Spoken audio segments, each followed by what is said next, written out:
I'd like to welcome you again to, how many have we done? 1, 2, 3, 4, 5, 6. This is the 7th. We have one more. And I won't be doing the introductions, but I'll be introducing the introducer himself. Again, welcome. My name is Claude Destray. I've met almost all of you at this point, and I'm on the faculty here, the director on the Center on Rights Development. But again, this is my last opportunity, because I'm not doing the introductions of Chris tonight, to really thank the staff, my colleagues, really my colleagues at the Center on Rights Development, who have worked countless hours and put in huge amounts of blood, sweat, and tears, not the least of which dealing with the Lufthansa strike, which took up hundreds of phone calls just by itself. Really the amazing work that they have done to pull off this really wonderful spring symposium. Again, I can, trust me, I can take no credit for any of this as the director, except the credit in hopefully choosing staff wisely, or helping choose wise staffly, so that feeling very comfortable not having to micromanage or probably manage them at all, quite frankly, except they tell me when to show up and what to say, which is always the great role for directors or somebody else. So they put my text in front of me and say, take a shower, look nice, and be a good front person. And curl your mustache. And curl my mustache, that's right. That's right. I have to be reminded from time to time to make sure it's properly been done. So, in any event, welcome. This is, again, CORD is the oldest center at the Joseph Corbell School of International Studies.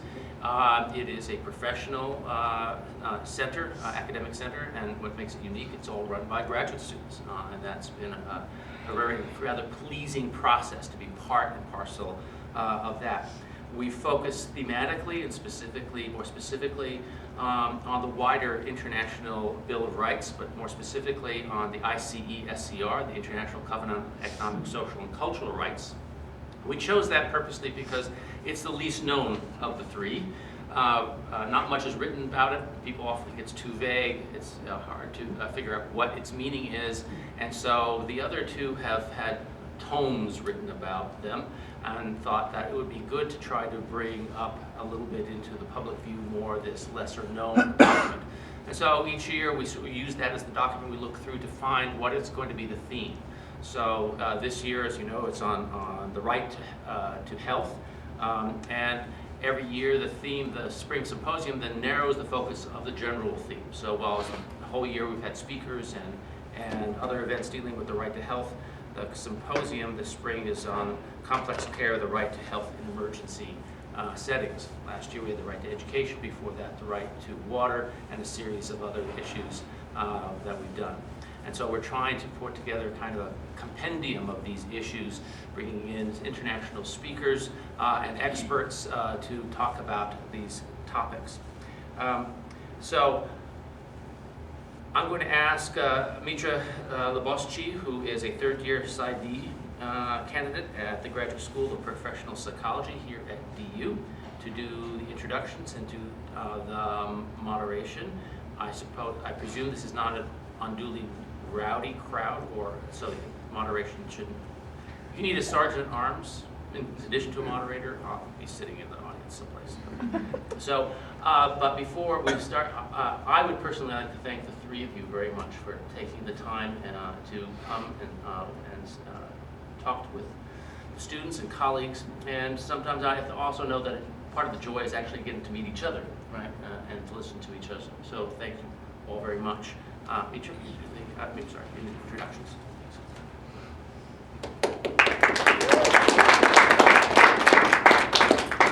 Hi, it's my pleasure to introduce these three fabulous people that are going to talk about psychosocial care, issues of mental health, and social well-being in disaster settings. Today, first we have Dr. Chris Giannou. He's a Greek Canadian who served as chief surgeon for the International Committee of the Red Cross until December 2006. After his studies at McGill University, as well as in Algeria, France, and Egypt, he was a surgeon with the Palestinian Red Crescent Society in Lebanon, where he founded several field hospitals.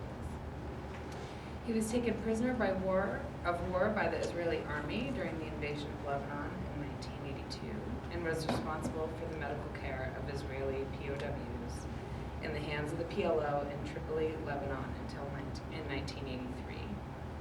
He is reputed to be one of the few non-Palestinians who sat as a member of the Palestinian National Council and is noted for his work as a surgeon alongside thousands of Palestinians during the Lebanese Shiite militia Amal's siege of Shatila refugee camp from 1985 to 1988. Documented in his Besieged, A Doctor's Story of Life and Death in Beirut, published in 1991.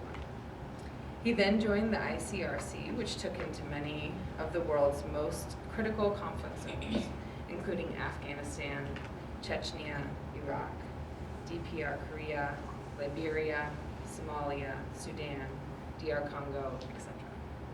He served as medical director of the ICRC campaign to ban anti-personnel landmines, which helped lead to the Ottawa Treaty of 1997, and is the senior author of the ICRC publication, War Surgery, Working with Limited Resources in Armed Conflict and Other Situations of Violence. Although officially retired, he serves as a surgeon consultant for the Canadian Red Cross Rapid Deployment Field Hospital and for the National Critical Care and Trauma Resource Center in Darwin, Australia. He's an associate professor in the International Trauma Surgery Master's Program at Queen Mary and Bart School of Medicine, University of London, and the Disaster Medicine Master's Program at the University of Athens. He was inducted as a member of the Order of Canada in 1990 and was awarded the Star of Palestine by the Executive Committee of the Palestinian Liberation Organization in 1987. So we're very happy to have you here, especially with such a great historical perspective on this issue. Thank you for inviting me. We also have Dr. Daniel Savin from the University of Colorado, Denver. He is currently an associate professor in the Department of Psychiatry and Family Medicine at the University of Colorado in Denver, where he's taught for 15 years. He is also currently the director of the Refugee Mental Health Program in Colorado, as well as a preceptor for the University of Colorado Denver Outpatient Psychiatry Clinic.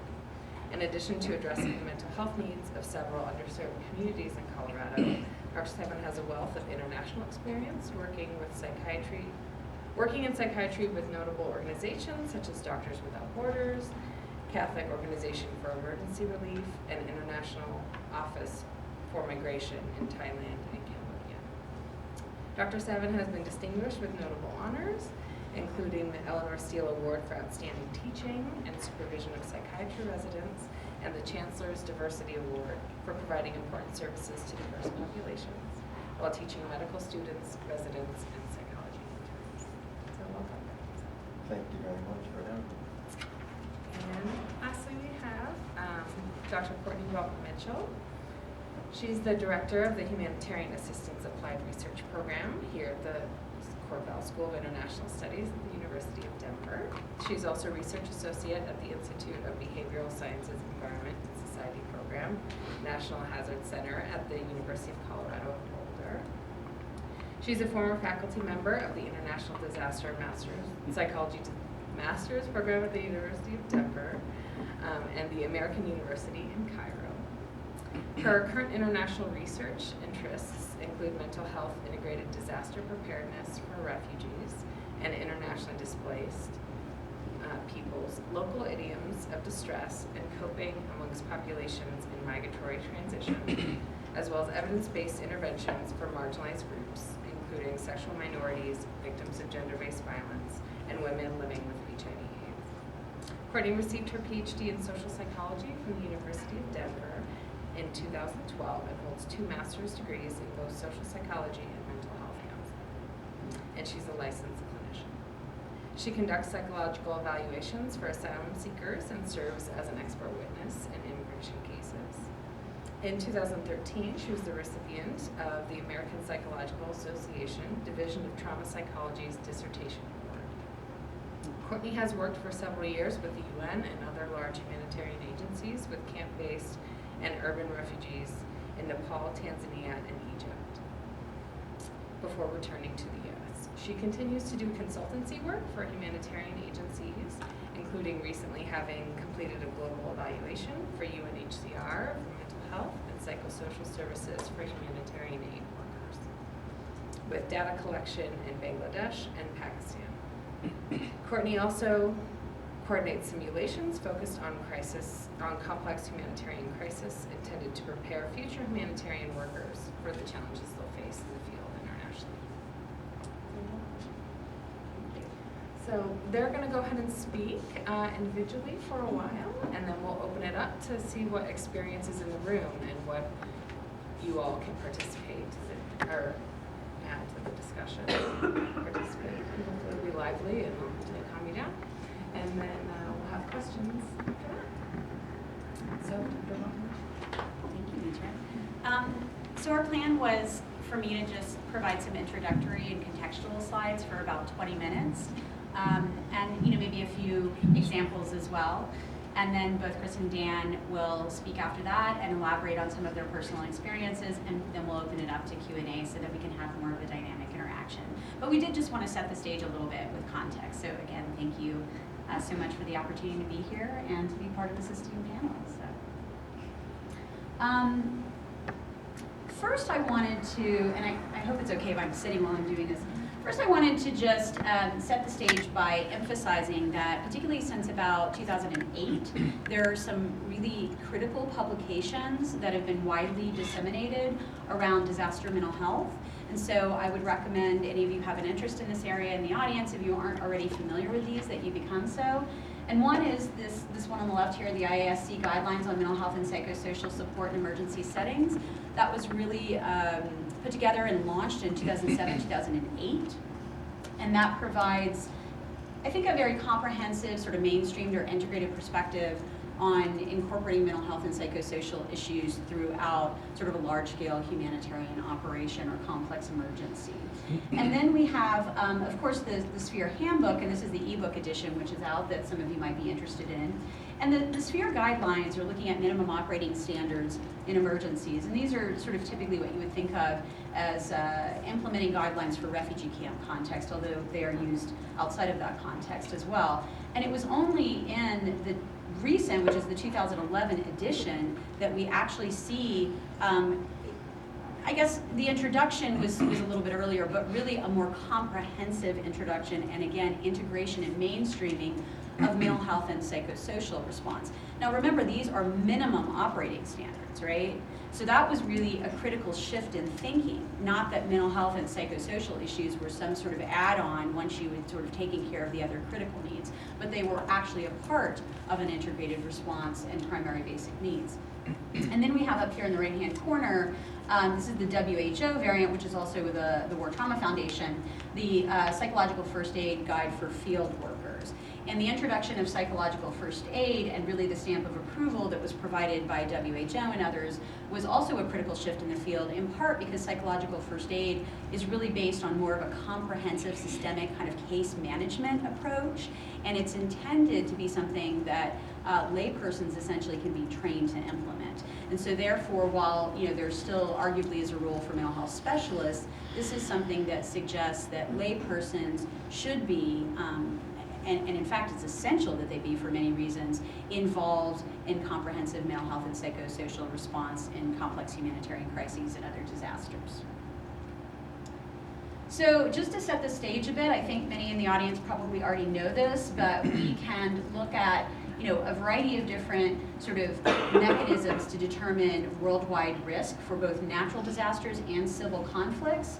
And we will see in both this map and the next map that disproportionately countries with the fewest resources, and also within those countries, communities that are already disenfranchised and marginalized that tend to have the fewest resources, are disproportionately at risk. Again, both for natural disasters as well as civil conflict. And often when we talk about a complex humanitarian crises, we're talking about crises, we're talking about a combination of both, typically chronic or cyclical. I'm not going to play these brief films, but we have a number of sort of examples. For example, the first film is the aftermath of disaster in Japan, the next is Tajikistan, and the third is Red Cross with a variety of international examples. where we're seeing an increasing emphasis on the post-disaster immediate fallout. And again, we can talk about acute natural disasters or slow onset natural disasters, or we can talk about these chronic complex emergencies that often include civil conflict. And we see the local voices increasingly emphasizing things that we might characterize as mental health symptoms or needs or outcomes. And that's what those brief films are, but in the interest of time, I'll skip over that. Now, this is something that, again, some of you may be aware of in the audience, but I think it bears emphasizing. Many of the initial reactions to disasters can be considered ordinary distress responses to, potentially traumatic events, but that will dissipate over time. So we tend to see, in the immediate aftermath, the immediate weeks and few months after, especially an acute disaster, we tend to see a spike in a number of different, what we would think of as sort of traditional mental health symptoms. But when you look at that trajectory over time, those symptoms tend to dissipate. That doesn't mean that there aren't subgroups that are still in need of certain types of intervention and are having very high symptom levels and pervasive functional impairment. But it is important to recognize that depending on the slice of time that you examine, things can look very different. And in the immediate aftermath, we tend to see at a population level among the exposed, see a geographic area of the exposed, a real spike in symptoms. These are usually experienced and abate, again, within the first year, and only a minority will have a significant persistent impairment. Now, this is what, again, many of you may be familiar with, this sort of disaster mental health pyramid model that is both pulled from the ISC guidelines as well as historically disseminated by WHO and others. And when you look at the base of this pyramid and you see that as the pyramid goes up to the point, it represents the percentage of people, what we're really looking at in a humanitarian crisis or disaster setting is the majority of the community having these sort of basic services, security, community and family support, and focused non-specialized support needs, right? Livelihoods, food security, shelter.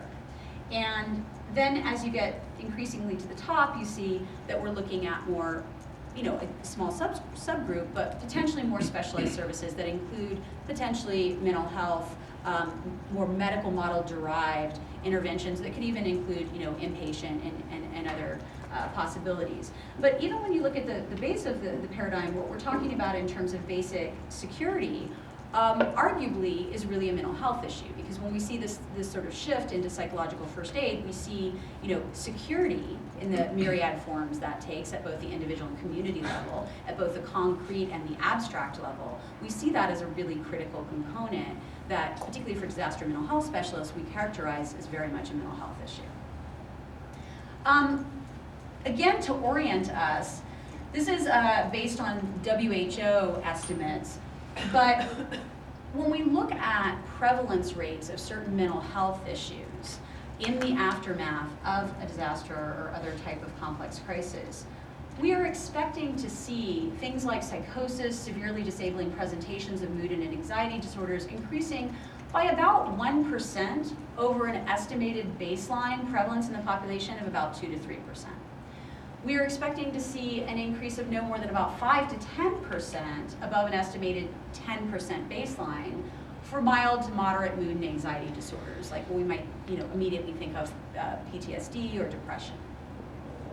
So this notion that sort of everyone's traumatized or everyone has PTSD is really quite antiquated. Now, that doesn't mean that people aren't having a number of specific needs that aren't captured by that PTSD framework. And increasingly, organizations like the International Medical Corps, an organization doing some, in my opinion, really cutting edge stuff around mental health interventions in complex emergencies, they're really shifting from this sort of trauma and PTSD paradigm to a more functional impairment approach. So not necessarily discerning with a fine-tooth comb the specific symptoms or origin or diagnostic framework, but really looking at more a continuum of mild, moderate to pervasive functional impairment. And when they're measuring the impact in terms of intervention success, that's also what they're measuring primarily. This just briefly gives you an idea of, when I say most of the symptoms will spike in the immediate aftermath and abate over time, certainly within the first year. You can see this graph on the right, that is really sort of washing over the complexity of some of the subgroups. And it is the case that some people will have a spike and recover, like this third trajectory. Others will have delayed onset of symptoms. Some people will have chronic symptoms, even sort of chronic, unremitting, intervention-resistant symptoms. And others might have what we think of as a resilience trajectory. Now, resilience is defined in a number of different ways, but in this model, it's essentially a lack of symptoms, a lack of functional impairment relative to baseline. So a pre and post looks largely the same. Now, when we look at populations that we think of as, quite high risk, so for example, those who experienced the Rwandan genocide, and this topic is quite timely with the anniversary, and there's been a lot of information sort of coming out about the sort of historical perspective decades on. What we see is, even among high-risk groups, say in this particular sample, this was a population sample of over 2,000, with 73% having a close family member killed. I mean, in typically very violent ways murdered, and in many cases in front of them, right? We might have historically expected to see rates of, say, PTSD 80+%. But in fact, even in high-risk samples, what we see is about a quarter to a third of people meeting criteria for PTSD. So that begs a whole host of questions. Does that mean everybody else is fine and they're resilient? Does it mean that PTSD is an inadequate framework? There's sort of a variety of ways of looking at that, but when you're looking at treatment-seeking clinical populations, you're going to see much higher rates, but this is at a population level, even among high-risk groups. But 25%, as you said, PTSD was 5 to 10% above the 10% Right. baseline, which makes 25%. Exactly. And again, this is a hard thing for some people to get that have been working with, clinical or otherwise treatment-seeking populations because, typically, and even among resettled groups in the US, where you see resettlement criteria is typically based on certain types of vulnerability criteria. That means you're looking at a subset that's already more likely to be experiencing disabling mental health symptoms. We might see different patterns, but this is at the population level. Now, just in brief, of course, a lot of this begs the question, and this has really evolved in the last 10, 15 years, around culturally specific frameworks, local idioms of distress and whatnot, and whether or not models that are derived from, say, the DSM manual really capture some of the cultural nuance. And there's a variety of research happening around this.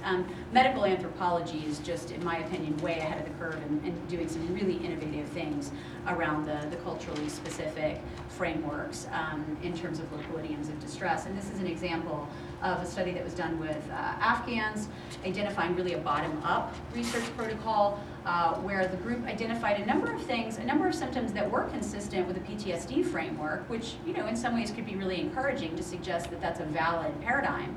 But 23 symptoms that were not on the PTSD list. So when we look at levels of intervention, particularly with the introduction of the psychological first aid and more systemic or ecological models, what we're looking at is, not this sort of exclusive medical model, individual therapeutic intervention, although that potentially has a role, but we're looking at the individual in context. And so you see when we talk about intervention for, a variety of mental health symptoms or disabling functional impairment, you can see societal, community, neighborhood, family, public safety, public education, awareness-raising campaigns, prevention and intervention health campaigns. For example, I'm doing some research on and have historically on gender-based violence mitigation through health campaigns in refugee camps and elsewhere. Family education, again, family-based interventions, public policy, right?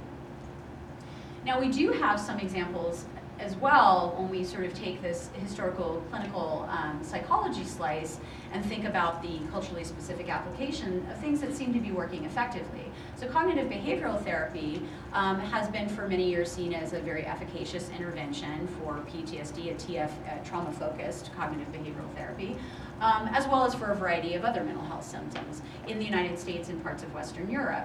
And we're seeing people, even, this is 2004, starting to adapt it in ways that are culturally specific. So I think this is kind of a nice model. This gives you an idea of some of the adaptations in this particular model where culturally specific cognitive restructuring around fears that headaches will, trigger nerve fiber ripping and things like this, right? Or culturally appropriate visualization exercises that might be associated with a particularly meaningful spiritual context. So moving to psychological first aid, again, to give you a little bit of an idea of what this is, I think of it, although others may not define it as such, but I think of it as case management services in some ways. And so it really involves things like addressing the need for safety and comfort, stabilizing someone in the acute aftermath, or who may be in an individual in an acute crisis, or a family, or larger community subgroup. Providing accurate information on coping and whatnot, but I think that, and linking with collaborative services, that's where the case management component is strongest. But one of the things that I think is really critical to emphasize here, and among the panelists we've had some discussions about this piece as well, is the evolution of the importance of social support and natural social supports, and the typical undermining of those networks in the context of a crisis, of a complex emergency. And that one of the best things that we can do as lay or specialized mental health practitioners is to really emphasize interventions that are intended to rebuild social supports and to facilitate connection to one's natural supports, whether that be religious institutions, educational institutions, women's groups, other mechanisms by which people might sort of naturally have derived their supports, for example, in an extended family system. And again, looking at the context and understanding how the context might have undermined or negated some of one's ability to access those traditional supports. So I want to leave you on this slide that I'm very excited about the direction of some of the mental health intervention research. So I just want to leave you with this slide. It kind of emphasizes what I think is the evolution of thinking. So first is the quote, and then I have some examples. So disasters appear to produce deleterious consequences on nutrition, education, health, income generating processes, right? And these may be large and long lasting. So if we think that, mental health impacts potentially encompass a lot of this, like, for example, I've been working since last year with 2 DU graduates who are doing mental health research in Cox's Bazar in Bangladesh among the Rohingya that have been, this stateless, protracted situation there. So we had all these measures that were, including PTSD, depression, some local idioms of distress, whatnot, and then there was an open-ended question. The open-ended question, and this is at the end of the survey, right? So people are already primed to be thinking about the kind of symptoms we were asking about. And at the end of the survey, we said, so what can the humanitarian agencies do to address your mental health? In other words, what would be an effective intervention to address your mental health needs? The type of mental health symptoms we've been talking about for the last hour of this protocol. And almost invariably, people said things like, focus on durable solutions for my statelessness, focus on alternatives to the current food basket rations, focus on increased food rations. We have no income generating opportunities. Focus on income generation, economic supports, right? So where the question was clearly couched in, what can we do to impact your mental health and well-being? The response was clearly this broader perspective that addressed these types of issues, right? And also access to education for my children, for example, right? So there's some really cool stuff happening around sort of addressing this and what is the role of mental health in this broader context. So Johns Hopkins in particular has been looking at, in the DRC, your sort of typical microcredit group-based intervention with a mental health component for women survivors of gender-based violence, typically rape in DRC. And they're still doing the research. They have some preliminary results, but they're still trying to tease out active ingredients. And one of the things that they're doing is they're doing the straight up income generating group. They're doing a straight up mental health group that's based on a modified CBT group context. And then they're doing an integrated group. So they're looking at mental health integrated microcredit curriculum. And what they're trying to discern is whether or not the income generation alone is effective in terms of its impact on mental health symptoms and functional impairment, whether the integrated model is more effective, or whether the exclusive mental health model is effective, right? So these are the questions. Are livelihoods or other interventions alone sufficient to address some types of mental health symptoms like anxiety and depression? Are some people with mental health symptoms unable, and this is a really interesting piece, and I think this makes a lot of sense, unable to participate in livelihoods or other interventions due to functional impairment as a result of the mental health piece. So a colleague and I have been doing historically and are now expanding some of our disaster mental health research in Haiti and Nepal, looking at, we have a randomized controlled trial that is a longitudinal design over the next 2 years, looking at a mental health integrated disaster preparedness training. Because some of our preliminary research indicates that there are certain mental health symptoms that interfere with one's ability or desire to engage in disaster preparedness. So for example, the avoidance subcluster of PTSD symptoms, right? So arguably, if you treat the mental health symptoms not necessarily first, but concurrently, then we might see an increase in engagement in disaster preparedness. We're also measuring help giving and help seeking outcomes and things that are similar to PFA. So we have kind of a PFA component that we're measuring. So, you know, I actually just saw a presentation at the end of last year as well from another group looking at food security and livelihood strategies in the same light. So we have this income generating slice with a sort of typical microcredit, but the food security piece and whether or not, which is fascinating to me because I used to work for the World Food Program, so whether or not actual changes in and content of and decision making around food security issues can impact on mental health, right? So I think that these are the questions that we're really exploring from my perspective in the field right now that I think are really quite exciting in terms of a more integrated model that potentially for practitioners reflect what we're seeing in things like the IASC guidelines and the sphere standards within mental health and psychosocial integration. Now, in conclusion, one notable omission, other than a brief mention of it in DRC, is the importance of gender-based violence in this whole dialogue. And part of the reason I didn't emphasize this as much is because I think some of you saw the panel for International Women's Day on refugee women, and we spent quite a lot of time talking about that.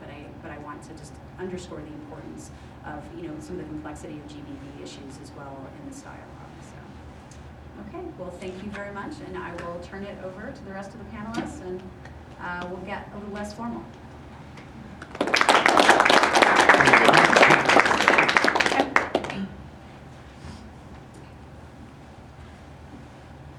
Good morning, everyone. Some of you may well ask yourselves, what the hell is a surgeon doing talking about psychosocial care? Because obviously the natural tendency is to think of surgeons as butchers, we cut. But we also sew. So we're butchers and tailors. We also put things back together. And I've been involved in humanitarian activities in mostly war zones, but also natural disasters for the last 30 some odd years. And I've acted as a surgeon, as a physician, and also what a physician's supposed to do is be an observer. And therefore, my take on certain psychosocial problems is not as structured as that of Courtney. But as a clinician, I very often am directly involved in these cases. I've worked with the International Committee of the Red Cross for many years, and in the ICRC, over these last several days, we've talked about emergencies and development, but in the ICRC, we don't talk about that. We actually have an analysis of, let's say, humanitarian situations that is based on the same sort of analysis one does with stress. There is a pre-crisis phase. You then have an acute crisis, an earthquake, Haiti, what we heard about yesterday, or the outbreak of fighting, Syria.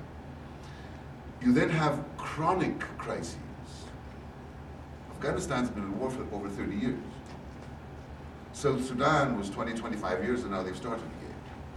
You then have acute exacerbations of a chronic crisis, and you have the post-crisis. Think of stress. In our everyday lives, we have a certain basic level of stress, and that's good for us. It keeps certain hormones going on our bodies. And then you may be affected by an acute crisis, a traffic accident, a death in the family, or a sickness in the family. There are situations that can be chronically stressful. Create a crisis. There may be chronic situations of stress. Emergency room doctors and nurses who every day are seeing traffic accidents, skiing accidents, all right? And therefore, you get a chronic level of stress, and some of this is good for us, and then you get acute exacerbations. And on top of that, you then get certain mental health problems. So that sort of analysis you can also apply to disasters and wars. Pre-crisis, acute crisis, chronic, acute exacerbation of chronic, and post-crisis as a policy idea. What I have seen when working as a surgeon, I've dealt with a great number of victims of anti-personnel landmines, which usually result in a traumatic amputation. Somebody loses a leg. And that's a change in the body image. Or paraplegics.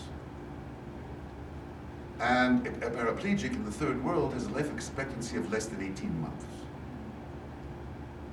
They don't survive.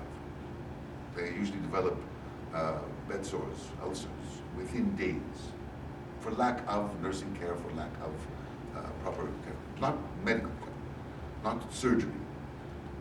Treatment of a paraplegic is 99% nursing and physiotherapy. It's not surgery. And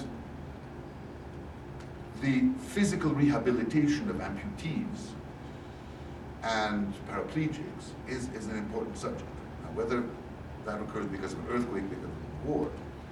And in the world today, there used to be two major organizations dealing with prosthetics and physical rehabilitation, the ICRC and Handicap International. And there are a few small groups.